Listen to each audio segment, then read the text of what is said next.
ഇന്ന് തന്നെ ഡൗൺലോഡ് ചെയ്യൂ. കാണൂ നിങ്ങളുടെ ഫേവറേറ്റ് ഷോസ്. ആവശ്യമില്ലാത്ത ഒരാളെ നിർബന്ധിക്കുന്ന എന്തിനാ? എല്ലാവർക്കും കൂടെ കഴിക്കാൻ ഇഷ്ടമുള്ളത് ബ്രേക്ക്ഫാസ്റ്റ് ഉണ്ടാക്കിയ പോരെ അമ്മയ്ക്ക്? എടാ, അവൾക്ക് പിടി ഇഷ്ടമായിരുന്നല്ലോ, അതുകൊണ്ടല്ലേ ഞാൻ ഉണ്ടാക്കിയത്. അമ്മ എന്ത് ഭ്രാന്തായി പറയുന്നേ? അത് സമ്പ്രദായിക്കല്ലേ?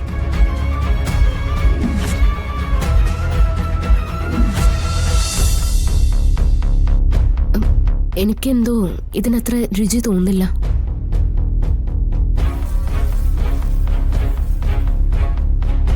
ഇപ്പൊ ഒരുപാട് നാളായില്ലേ ഇതിവിടെ ഉണ്ടാക്കിയിട്ട്, അതുകൊണ്ട് തോന്നുന്നതാ. മോള് കഴിക്കേ. ഇഷ്ടമായില്ലേ കഴിക്കണ്ട. അവൾക്കൊരു ഇഷ്ടക്കേടുമില്ല. നീ അവളുടെ മനസ്സ് മടുപ്പിക്കാതിരുന്നാ മതി. സമ്പ്രദയുടെ മുഖഭാവം കണ്ടിട്ടേ തീരെ ഇഷ്ടപ്പെട്ടില്ല എന്നാ എനിക്ക് തോന്നുന്നത്. എടോ, അമ്മയുടെ സ്വഭാവം എനിക്കറിയില്ലേ. അമ്മ ഇങ്ങനെ നിർബന്ധിച്ചുകൊണ്ടിരിക്കും. തനിക്ക് ഇഷ്ടമുള്ളത് മാത്രം കഴിച്ചാൽ മതി. എനിക്കിത് കഴിക്കാൻ തോന്നുന്നില്ല. ഞാൻ പിന്നീട് വേറെന്തെങ്കിലും കഴിച്ചോളാം. എന്നാ പിന്നെ അമ്മ പോയി ദോശ ഇട്ടുകൊണ്ട് വരാം. മോളിരിക്കേ. അയ്യോ, ഇപ്പൊ വേണ്ട, പിന്നീട് മതി.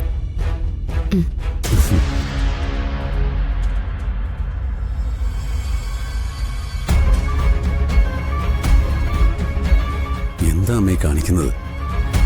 ആവശ്യമില്ലാത്ത ഒരാളെ നിർബന്ധിക്കുന്ന എന്തിനാ? എല്ലാവർക്കും കൂടെ കഴിക്കാൻ ഇഷ്ടമുള്ളത് ബ്രേക്ക്ഫാസ്റ്റ് ഉണ്ടാക്കിയ പോരെ അമ്മയ്ക്ക്? എടാ, അവൾക്ക് പിടി ഇഷ്ടമായിരുന്നല്ലോ, അതുകൊണ്ടല്ലേ ഞാൻ ഉണ്ടാക്കിയത്. അമ്മ എന്ത് ഭ്രാന്തായി പറയുന്നേ? അത് സമ്പ്രദായിക്കല്ലേ?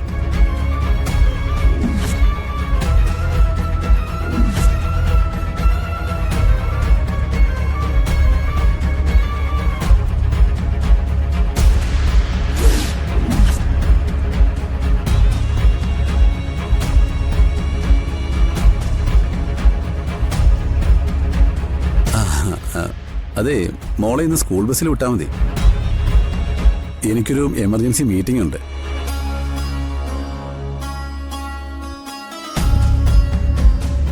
എങ്കിൽ പിന്നെ ഞാൻ മോളെ സ്കൂളിൽ കൊണ്ട് വിട്ടോളാം. അത് വേണോ? അതിനെന്താ കുഴപ്പം? ഏയ്, ഞാൻ വെറുതെ ചോദിച്ചെന്നേ ഉള്ളൂ. എനിക്ക് രാവിലത്തെ മീറ്റിംഗ് എന്തായാലും മാറ്റി വെക്കാൻ പറ്റില്ല. അതുകൊണ്ട് താൻ തന്നെ കൊണ്ട് വിട്ടാൽ മതി. പിന്നെ ഇടയ്ക്ക് ഇതുപോലെ പുറത്തു പോകുന്നത് നല്ലതാ. വൈകുന്നേരം ഞാൻ മോളെ പിക്ക് ചെയ്തോളാം.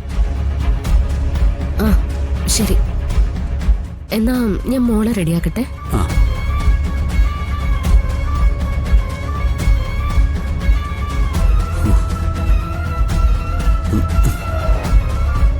ഇനിയെങ്കിലും അമ്മ ഇതുപോലത്തെ മണ്ടത്തരങ്ങൾ കാണിക്കല്ലേ. ഒരാൾ എത്ര ശ്രമിച്ചാലും നിർബന്ധിച്ച ഒരാളെ മറ്റൊരാളാക്കാൻ കഴിയില്ല.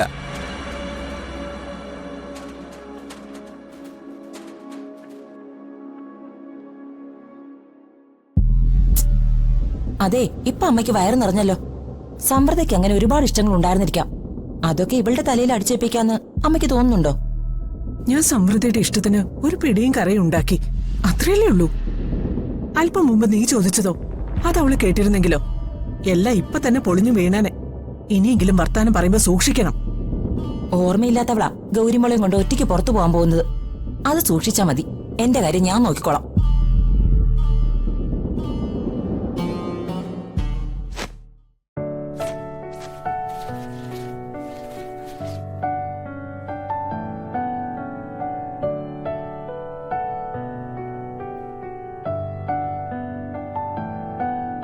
എന്റെ ബാബുവേട്ടാ, ആരെ കാണിക്കാനാ ഇത്? മാഡം ആണെങ്കിൽ സ്ഥലത്തും ഇല്ലല്ലോ. അപ്പൊ ഒന്നും അറിഞ്ഞില്ലേ? മാഡം വരുന്നുണ്ട്. ആര് പറഞ്ഞു? വേറെ ആര്? മൂർത്തി തന്നെ. ബാബുവേട്ടൻ ചായ കുടിക്കേ.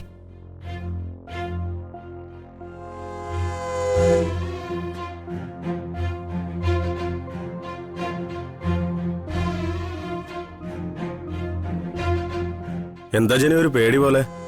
കുഴപ്പമൊന്നുമില്ല ബാബേട്ടാ, നമ്മള് കാര്യങ്ങളൊക്കെ കൃത്യമായിട്ട് ചെയ്യും. എന്നാലും മാഡം വന്നാ എന്തേലും കുറ്റവും കുറവൊക്കെ കണ്ടുപിടിക്കും. അതവർക്കൊരു ഹരം പോലെയാ.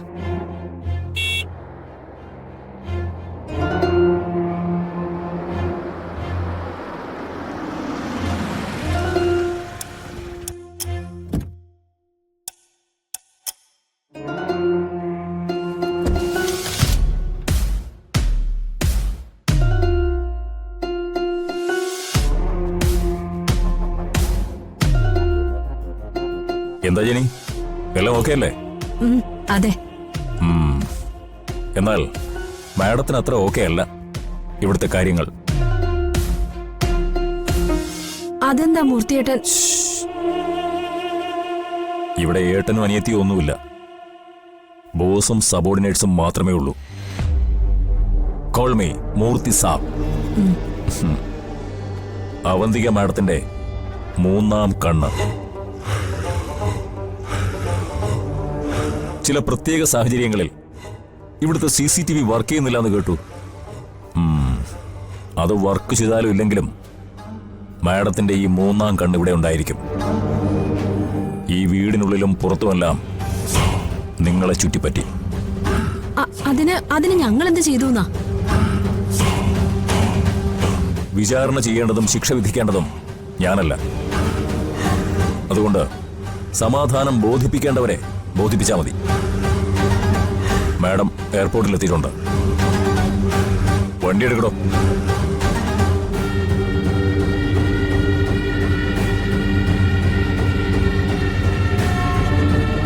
നീ ഒന്ന് പിടിച്ചേ, ഞാൻ വണ്ടി എടുക്കട്ടെ.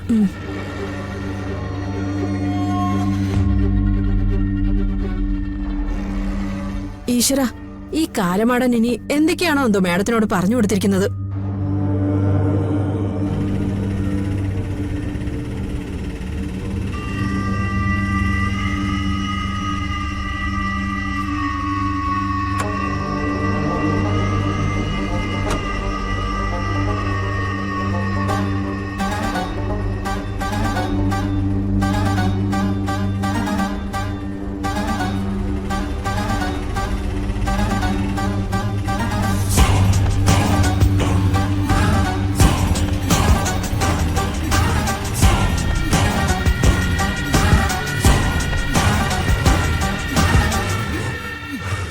ആരാ?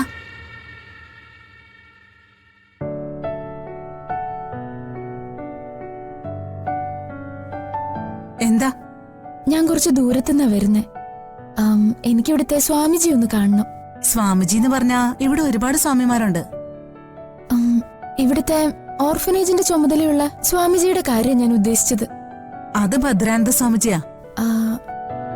അദ്ദേഹത്തെ കാണാനാണോ വന്നേ? അതെ. അദ്ദേഹം ധ്യാനത്തിലാണ്. കുറച്ചുനേരം കാത്തിരിക്കേണ്ടി വരും. അത് സാരമില്ല, ഞാൻ കാത്തിരുന്നോളാം. വരൂ, അകത്തേക്ക് ഇരിക്കാം.